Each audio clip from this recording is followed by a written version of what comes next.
네, 이제 2장 내용을 시작을 할 건데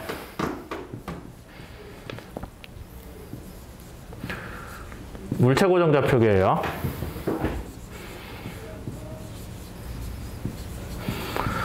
물체 고정 좌표계 상에서의 가속도 더하기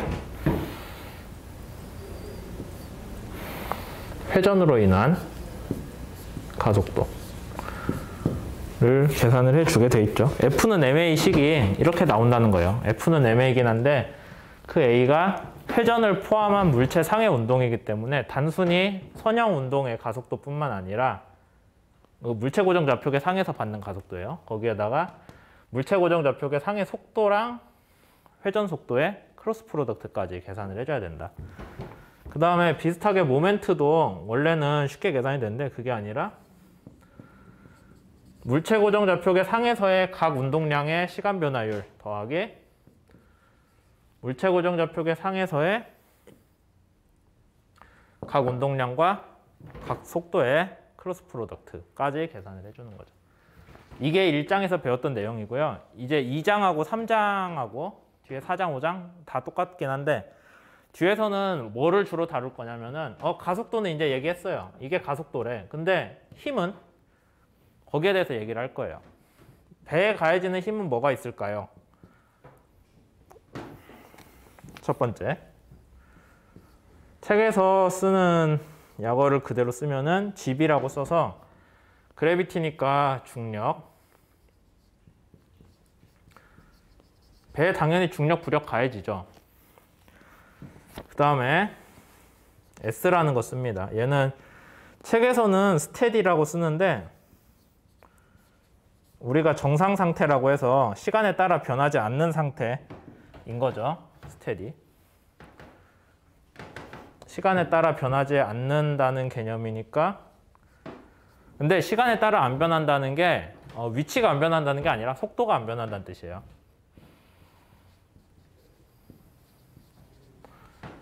속도 고정이라고 합시다. 속도가 고정되어 있을 때 그 속도로 인한 힘, 대표적으로 뭐 저항이라거나, 저항은 어떤 속도에서 받는 물체의 힘이잖아요. 저항 같은 건데 이제 책에서 한 가지 살짝 얘기를 하는 게 그러면 속도가 고정되어 있는 스테디라고 하면은 가속도가 있으면 안 되잖아요. 가속도가 있는 거는 스테디가 아니지, 언스테디지. 근데 우리는 가속도가 있는 걸 이제 다룰 거거든요. 당장에 힘 구하면은 가속도로 나오잖아요. 그럼 가속도가 있는데 얘를 왜 스테디라고 해? 라고 해서 쓰는 말이 거의 스테디인 쿼지 스테디라고 합니다. 쿼지 스테디라는 개념이 여러분들이 안 배웠을 수도 있는데 원래는 연력학에서 쓰는 말이거든요. 그러니까 거의 평형이라고 생각을 해요.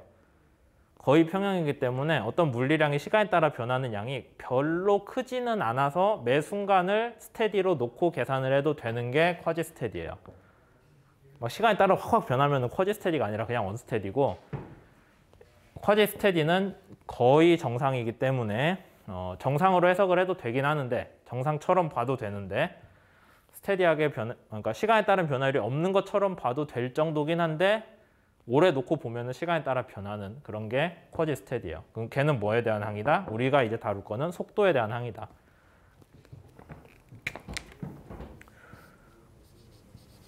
그 다음 나오는 거는 FAM이라는 게 있는데 에디드 매스라고 하고요. 부가질량이라고 하죠. 부가질량은 가속도가 발생했을 때 거기에 비례해서 발생하는 힘이거든요. 부가질량? 혹시 부가질량 배웠어요? 저희 수업 때? 아마 유체 때 배우기는 원래 배우는데 저기 포텐셜 유동 같은 거 하면은 혹시 배웠으면 배웠다고 얘기해줘요. 안 배웠으면 안 배웠다고 얘기해 주시고. 그 다음에 FC는 컨트롤이라고 해서 뭐 배에서는 컨트롤이라고 할 게 러더밖에 없죠. 방향타. 방향타를 꺾어서 발생하는 힘. FP는 추진. 추진기. FW는 파에서 받는 힘. 파도라고 쓸까? 얘는 공기의 공기저항. 이렇게 7가지의 힘으로 우리가 구분을 하려고 합니다.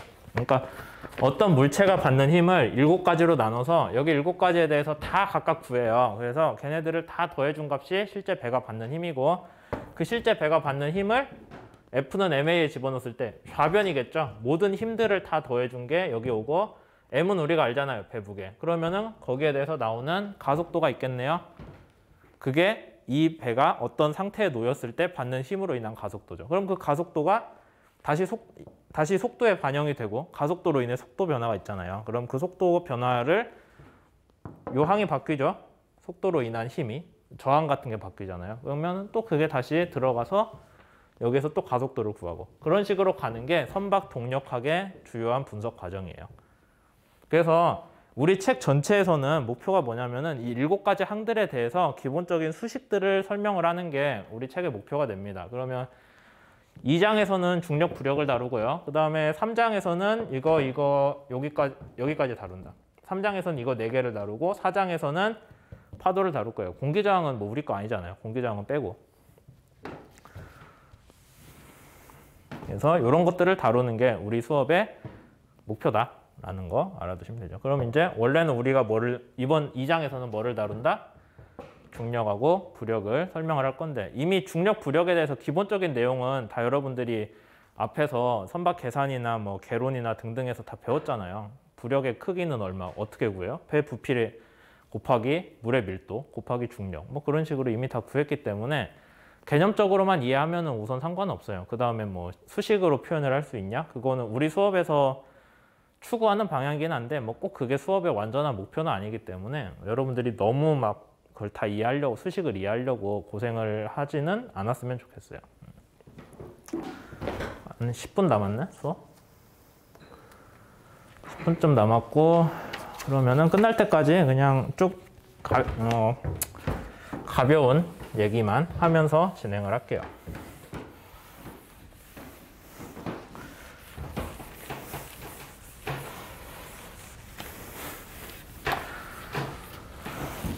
근데 이렇게 힘을 나눠서 설명을 했잖아요.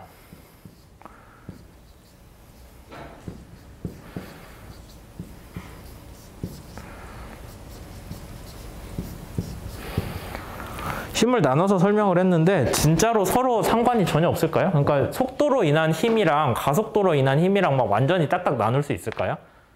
그 부분은 우리가 사실 자신은 없어요. 그래서 이런 식으로 그냥 우리가 생각하기에 대충 물리적으로 타당하다?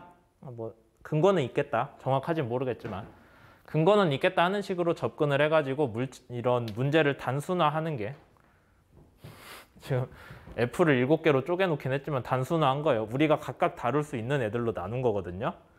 그런 식으로 하는 거를 모델링이라고 하고요. 그 다음에 이제 얘네들을 각각 어떤 수식으로 더 표현을 해주겠죠. 그게 이제 우리가 얘기하는 모델링이라는 방법이고, 이런 거 되게 많이 써요. 여러분들이 어떤 문제를 나중에 접근을 풀으라고 했을 때, 그냥 수학 문제 말고 이제 실질적으로 뭐 선박 조종에 대한 어떤 현상을 설명을 해라 라고 했을 때, 우선 여러분들이 해야 되는 거는 그 물리 현상을 여러분들이 다룰 수 있는 조각들로 쪼개는 거예요. 그 다음에 그 각각의 조각들이 어떤 물리적인 근거를 갖고 있기 때문에 이런 수식을 적용할 수 있다. 얘에 적용되는 수식이랑 얘에 적용되는 수식 당연히 다르죠. 서로 다른 그런 수식들을 하나씩 찾아서 넣어주고, 그거 이제 최종적으로 다 통합을 하면은 뭔가 어떤 물리 현상을 여러분들이 설명할 수 있는 요소들의 합으로 구성을 하게 되겠죠. 그런 게 모델링이고, 우리 수업에서 이런 개념을 들여오긴 했지만은 이전에도 사실 여러분들이 많은 수업에서 모델링이란 거 이미 써긴 써줬어요. 대표적인 게 선박 저항인데,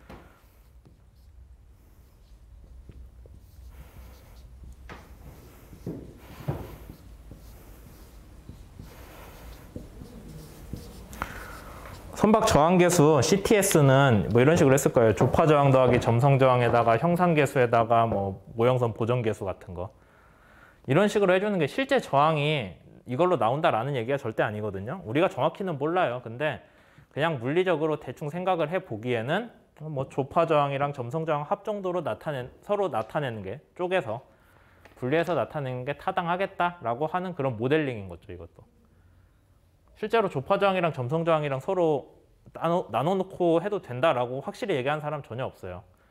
여기도 똑같아요. 선박 조종에서도 선박에 각각 가해지는 힘들을 우리가 나눠서 생각을 해도 타당하겠거니 괜찮겠거니 하는 거지, 뭐 진짜로 이거 누가 와가지고 반드시 나눠야 된다, 서로 관계가 전혀 없다, 그렇게 얘기한 사람 전혀 없어요. 앞으로도 없을 거고. 그래도 방법이 이거밖에 없으니까 접근할 수 있는 쉬운 방법이 이제 이런 식으로 하고 있는 거죠. 너무 서론이 길었네. 길지 않은 시간 동안 이제 본문을 나갑시다. 그러면 우선 중력을 생각을 해볼게요. 중력 가속도 벡터는 앞에서 얘기했듯이 방향이 K다. 대문자 K죠. 지구 고정좌표계에서. 그래서 배에 가해지는 중력은 실제로는 어느 방향이다? K방향 성분밖에 없다. 근데 우리가 이제 배 운동을 쓸 때는 물체 고정좌표계로 한번 가야 되잖아요. 물체 고정좌표계로 해주려면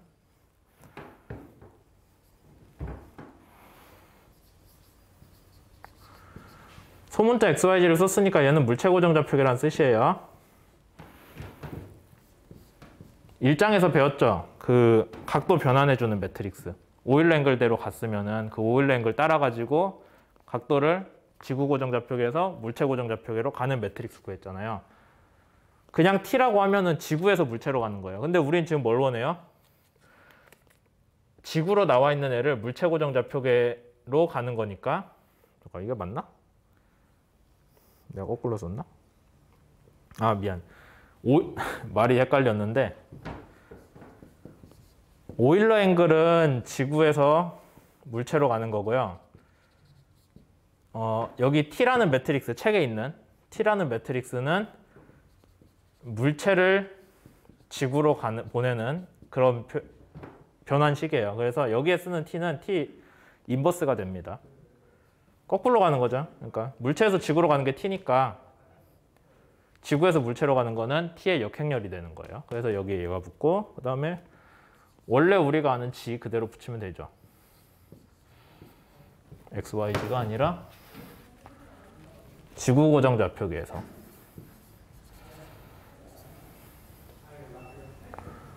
이렇게 나옵니다. 그럼 이제 우리가 T는 앞에서 구했거든요. 아는 대로 쓰면 돼요. 근데 결과적으로 얘는 그러면 G는 뭐가 되냐?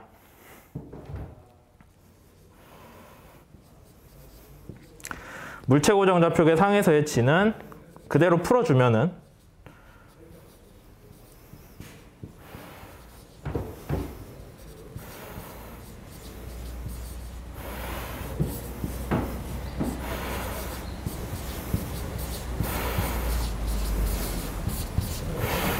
이런 꼴로 나옵니다. G는 중력 방향이죠. 중력의 방향이 이 물체 고정좌표계가 회전을 하면서 중력 방향이 Z랑 같지 않기 때문에 이런 식으로 조금씩 성분 분해가 이루어진다라는 거고요. 그 다음에 중력으로 모멘텀 됐고, 부력은 중력의 반대 방향으로 가해지죠. 그러니까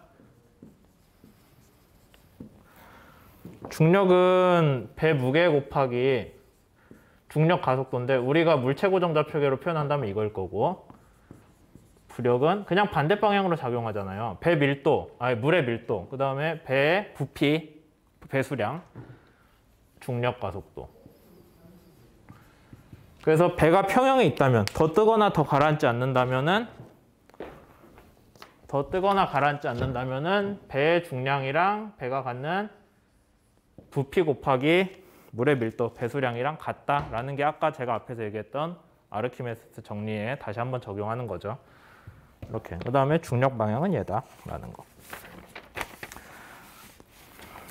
그 다음 무게중심 같은 얘기는 아까 앞에서 살짝 했으니까 건너뛰고.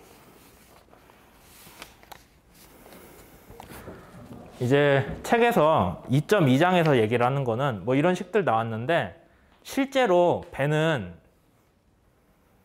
P 세타 푸사이는 있지도 않네. 푸사이는 상관없구나.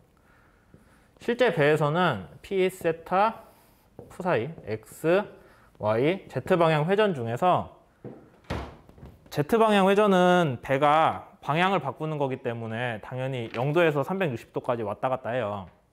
한 바퀴씩 돌면은. 근데 P는 X방향 회전이거든요. 우리가 롤이라고 합니다. 그 다음에 세타는 Y방향 회전이니까 피치죠. 둘은 배 운전할 때 그렇게 크게 안 변하거든요. 롤이 뭐 커봐야 한 10도 나올라나? 10도만 해도 여러분들 제대로 못 써 있어요. 근데 한 5도 정도 돼도 되게 크게 보거든요. 배 운전할 때. 그 다음에 피치는 더 안 변해요. 피치는 한 1, 2도? 그 정도? 그거보다 크게 하면은 배가 문제가 있는 거예요. 배가 뭐 너무 큰 파도에 있다거나 아니면 배 설계가 잘못됐다거나.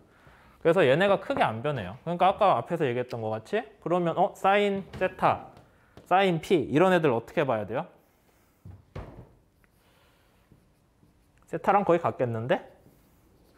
P랑 거의 같겠는데? 코사인 세타는? 세타가 0에 가깝기 때문에 세타 별로 안 크기 때문에 코사인 세타는 그냥 1로 봐도 되겠죠? 뭐 얘는 똑같이 1, 1이네. 뭐 그런 식으로 정리를 해줄 수도 있습니다. 그러니까 각도가 작게 된다고 하면은 우리가 그 작은 변화를 책 챕터 이름이 스몰 퍼터베이션이라고 하거든요. 각도가 작다고 하면은 이렇게 사인, 코사인 문제들을 그냥 변수 자체로 바꿔줄 수가 있어요. 거의 비슷한 크기다라고 해서. 그러니까 선형적인 문제로 바꿀 수가 있는 거죠. 이것뿐만 아니라 앞에서 아까 얘기했던 T 같은 매트릭스 있잖아요. 변환 매트릭스. 오일러 앵글에서 다루는 지구 고정 좌표계에서 물체 고정 좌표로 가는 오일러 앵글 같은 것도 그 각도들이 작잖아요. 얘네들이. 이 각도들이 안 크면은 그 매트릭스도 우리가 앞에서 얘기했던 것 같이 막 뭐 순서대로 오일러 앵글 Z, Y, X 그런 순으로 바꿔줘야 된다. 그런 거 안 해줘도 결과가 항상 똑같게 나와요. 그래서 작은 변화에 대해서는 문제가 선형화가 가능하기 때문에 좀 간단하게 문제를 풀 수 있다라는 거. 어쨌든 그래서 배가 회전을 하더라도 중력 방향은 이런 식으로 새로 바뀐다라는 것들이 있죠. 그렇게 했을 때 작은 변화에 대해서는 우리가 책에 나왔네, 다행히.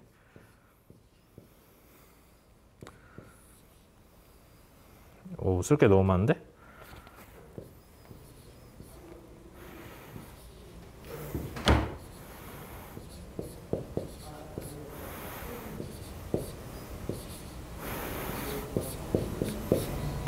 사인이랑 코사인을 지금 이 각도들이 다 작다고 해가지고 그 사인 함수, 코사인 함수 대신에 그냥 자기 원래 그 세타랑 뭐 푸사이 그걸로 바꿔준 거예요. 둘이 비슷하다고 해서 원래 T에 있는 사인 P 같은 거 그냥 P로 바꿔주는 등으로 해준 거예요. 이 매트릭스가. 이거 얘기하면 끝나겠는데, 시간이? 식이 이렇게 나오고요. 코사인은 다 1로 보냈고 사인은 자기 자신으로 값을 대신을 해줬습니다. 근데 이미 우리가 앞에서 얘네 다 작다고 했잖아요. 근데 이런 거 보면 작은 애들 둘이 곱했죠. 얘는 셋이 곱했고. 작은 애들 둘이 곱해주면은 이런 거 선형화 해석할 때 그냥 0으로 봐요. 이거 의미도 없는 거, 작은 것들. 그렇게 해주면은 매트릭스가 더 간단해지죠.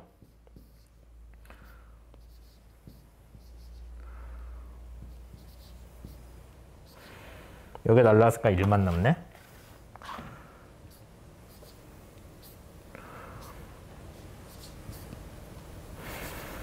이렇게 나옵니다. 그래서 오일러 앵글이 작은 경우에, 작은 오일러 앵글의 경우에는 원래 우리가 알고 있었던 좌표계 변환 매트릭스가 간단해지다 못해서 이런 식이 돼요. 이제 그러면은 배의 운동 각도가 크지 않다면은 얘를 가지고 물체 고정 좌표계와 지구 고정 좌표계를 왔다 갔다 해줄 수 있는 거죠. 원래는 되게 복잡한 그 3x3 매트릭스였는데 사인, 코사인이 들어가. 근데 걔를 그냥 이런 식으로 해줄 수 있다. 그다음에 얘는 좋은 게 뭐냐? 순서에 상관없다. 그러니까 뭐 Z, Y, X 순으로 바꿔야 된다. 그런 거 안 해도 결과가 비슷해요. 작은 변화량에 대해서는. 뭐 그런 것들이 있었고요. 이제 책 뒤에서는 그래서 이런 좌표계 변환을 고려를 해서 중력 방향 힘, 그 다음에 부력 방향 힘이 각각 배 입장에서 배의 물체 고정 좌표계에서 중력과 부력이 어떤 식으로 작용하는지를 운동 방정식을 세웠거든요. 이런 거예요. 배가 누워 있을 때 얘가 Y고 얘가 Z잖아요. 근데 우리가 다 알고 있듯이 중력 방향으로 중력이 작용한단 말이에요. 아랫 방향으로. 그러니까 중력이 Y 성분도 있고 Z 성분도 가지고 있는 거죠. 이렇게 성분 분해가 되잖아요. 그 다음에 복원력은 어떻게 돼요? 부력에서 위로 올라가는 것도 일부는 Y 방향 힘이고 일부는 Z 방향 힘이 되는 거예요. 그래서 F는 MA 아까 여기에서 우리가 Y 방향 힘을 이렇게 표현하기로 했잖아요. 배가 기울면은 중력으로 인해서 물체 고정 좌표계에서 횡방향 속도 성분 가속도가 나온다. 뭐 그런 것들을 2.3장에서 추가로 다루고 있습니다. 뭐 이제 그거를 풀면 뭐가 나온다 정도 얘기까지 있는 거예요. 이제 오늘은 여기까지 할 건데요. 이제 막상 수업을 하다 보니까 제가 생각한 것보다 좀 더 수학보다는 그냥 기본적인 얘기들 위주로 가는 게 좀 더 나을 것 같아요. 그래서 앞으로도 수업도 좀 최대한 그냥 일반적인 얘기들 위주로 가려고 하거든요. 사실 뭐 수업 자료야 당연히 이제 여러분들 교과서 내용 정리한 거니까 좀 복잡하게 수식 위주로 가지만은 앞으로 수업도 최대한 좀 쉬운 쪽으로 얘기를 할게요. 제가 자료 만들면서 생각을 해보니까 너무 어려운 쪽으로 수학 쪽으로 가는 것도 뭐 그렇게 여러분들 흥미를 일으키지 못할 것 같은 생각이 좀 드네요. 그래서 오늘은 여기까지 할 거고요. 저기 칠판 지우는 동안에 여러분들 학번이랑 이름만 다시 한번 채팅창에 써주시도록 하세요. 녹화 끝냈나?